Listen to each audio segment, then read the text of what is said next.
Hello, I'm Alison James and welcome back to Virtual Tea. I'd like to talk to you about discovery. Here I am sitting in the middle of a 200-old fig tree in a beautiful park in Kiama in New South Wales, Australia. I've had a wonderful time visiting Uluru, the sacred rock in the central plain of Australia. And now I'm in a more green environment with lots of trees and beautiful birds, and it's quite a journey of discovery to come to a land such as this.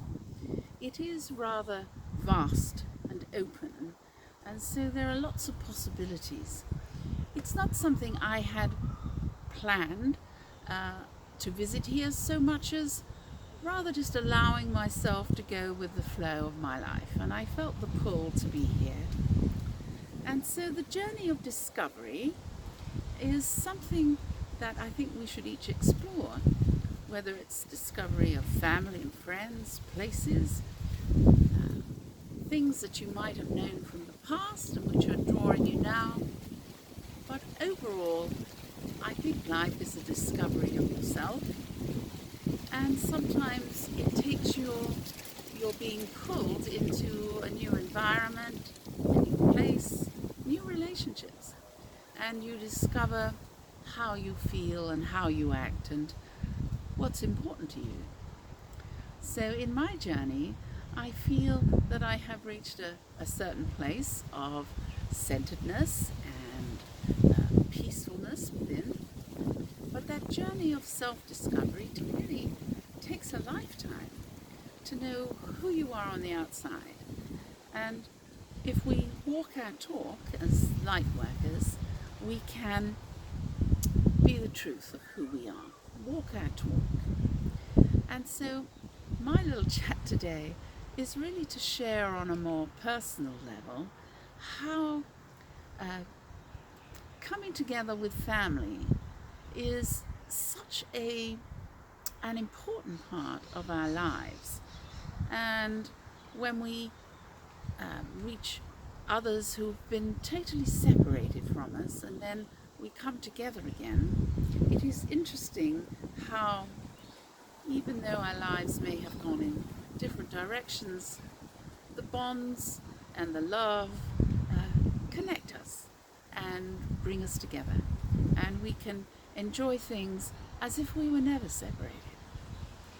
The journey of discovery of self is one that will most likely require some self review, some introspection, a looking at what has shaped us in our lives and what is continuing to control us or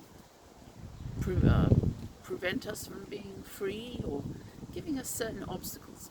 Filters is really what we would like to clear in our lives so that ultimately we can create the new world, the new Camelot, the new golden age. And I have been thrilled to find that strangers on the complete opposite side of the planet have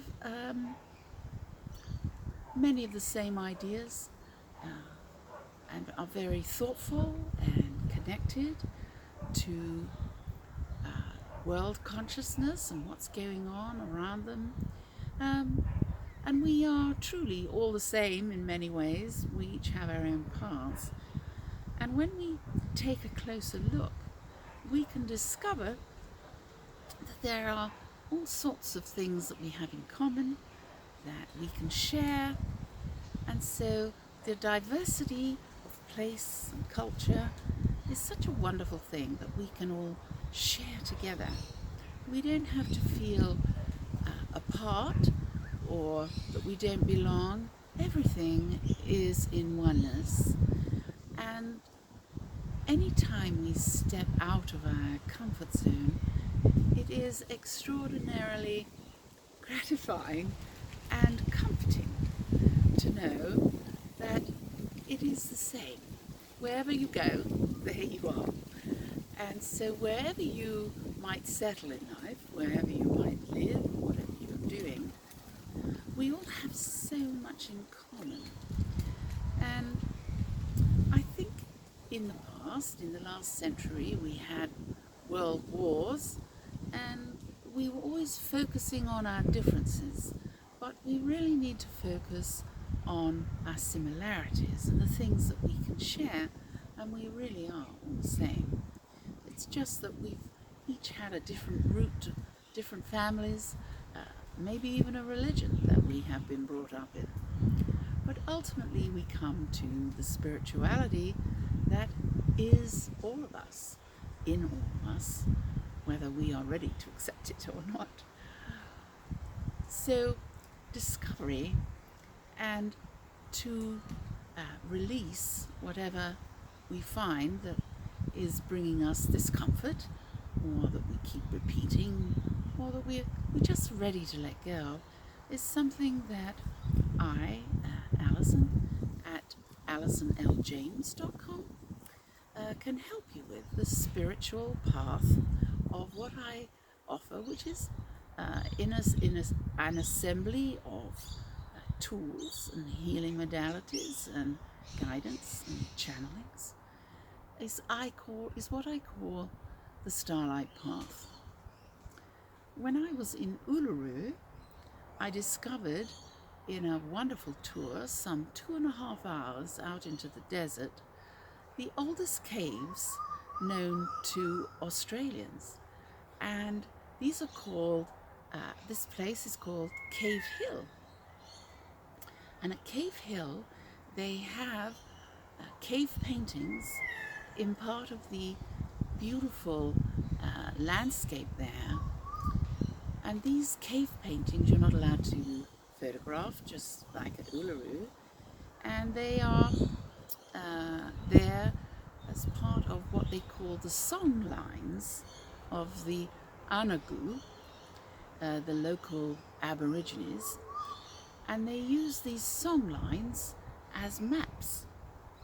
And the song lines are decorated on the ceilings with dots and circles and lines and animals and everything that depicts their lives. But it also connects us to a famous mythological tale which has been within the Aboriginal ancestry and has been brought down. And this story is of the Seven Sisters. Ah, yes, that sounds familiar, doesn't it? Yes, the Pleiades.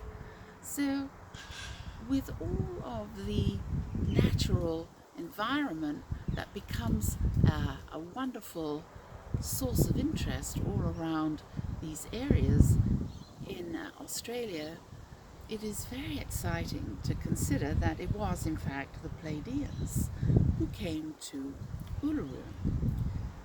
As Archangel Michael has advised me, it is not so much the rock itself, but it is the energies emanating from around the rock, the fire energies.